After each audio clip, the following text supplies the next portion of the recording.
বিশুদ্ধ ভাষাটা এত জরুরি যে আল্লাহ তাআলা তার প্রিয় হাবিবকে মায়ের বুকের দুধ থেকে বঞ্চিত রেখেছেন শুধু বিশুদ্ধ ভাষার জন্য।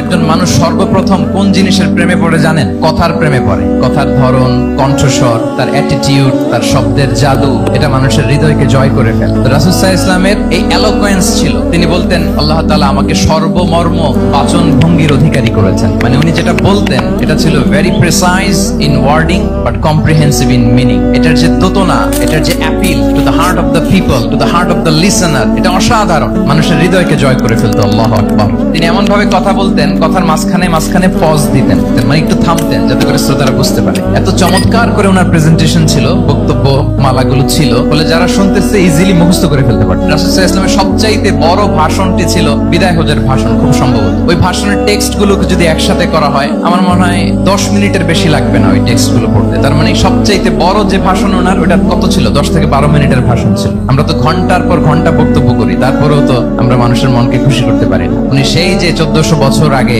10 মিনিটের একটা ছোট্ট ভাষণ দিলেন, গোটা বিশ্ব আজও হাবুডুবু খায় ওই ভাষণের ভেতর, ঠিক কিনা বলেন?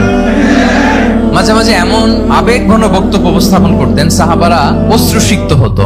আবার যুদ্ধের ময়দানে যখন কমান্ড করতেন, তখন তিনি রেগে যেতেন। উঁচু কণ্ঠে তিনি কথা বলতেন, মনে হচ্ছে একজন সেনাবাহিনীর কমান্ডার তার ব্যাটালিয়নকে কমান্ড করছেন। আল্লাহু আকবার।